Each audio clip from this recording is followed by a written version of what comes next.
eu temo que a gente volta a discutir aquela coisa de importação, exportação, importação, exportação, importação, importação. Acontece que hoje no mundo todo mundo quer vender, ninguém quer comprar.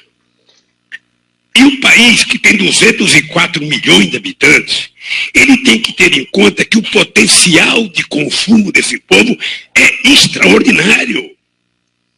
É muito grande. Nós só temos 30% de companheiras mulheres que têm máquina de lavar roupa. Imagina quantas máquinas tem que vender. A rua está entupida de carro, mas ainda tem muita gente sem carro. Sem as coisas necessárias.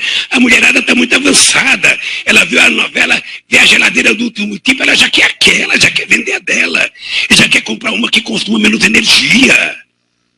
Mais barata e mais eficaz. Então eu acho que era preciso explorar todo o potencial do nosso mercado interno.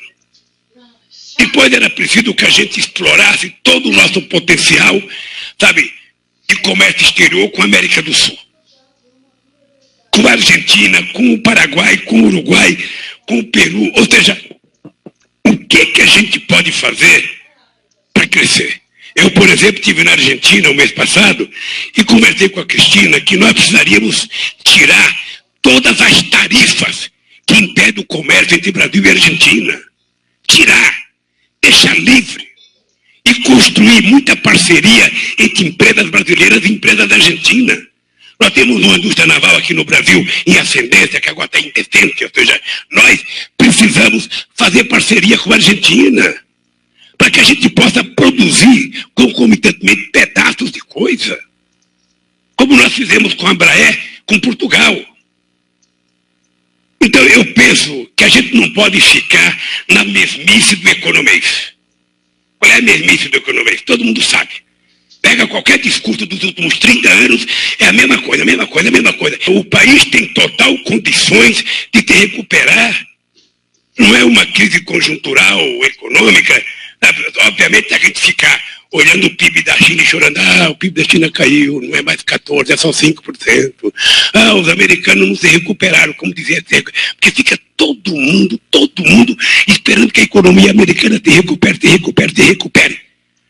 É só pegar quanto é que cresceu a dívida americana para tentar fazer crescer. Saiu de 60 e pouco para 109%, de endividamento para fazer a economia se recuperar. E ainda não se recuperou.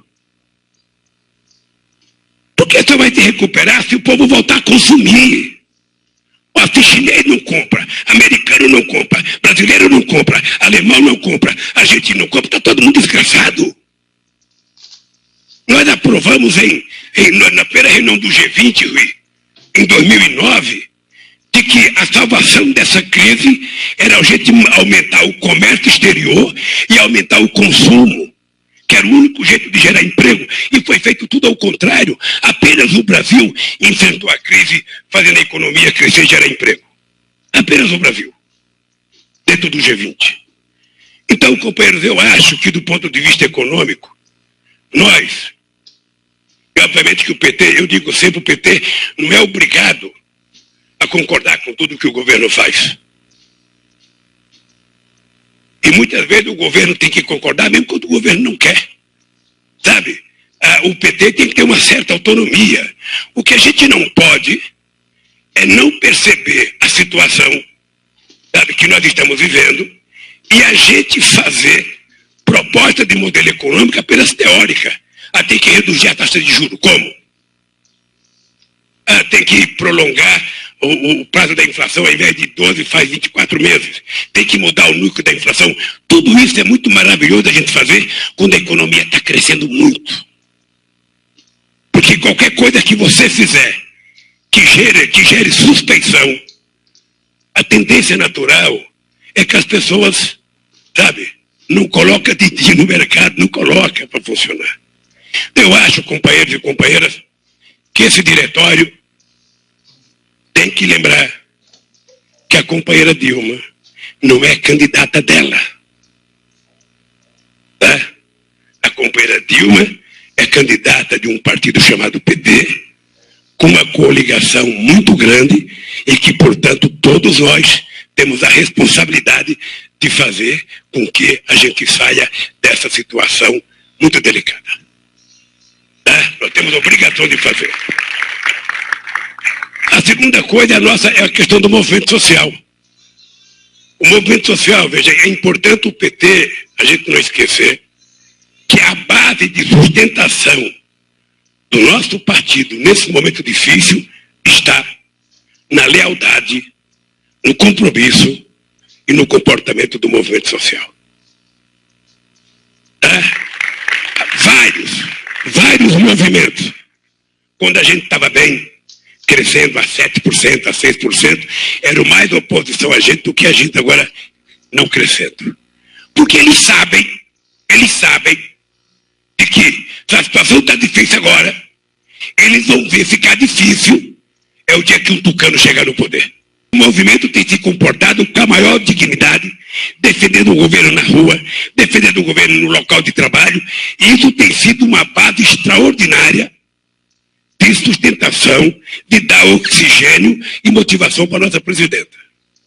Eu fico imaginando se o movimento social tivesse carrancudo e falando contra o governo, como é que a gente estaria nisso? É uma situação difícil, mas nós já vivemos outro momento difícil.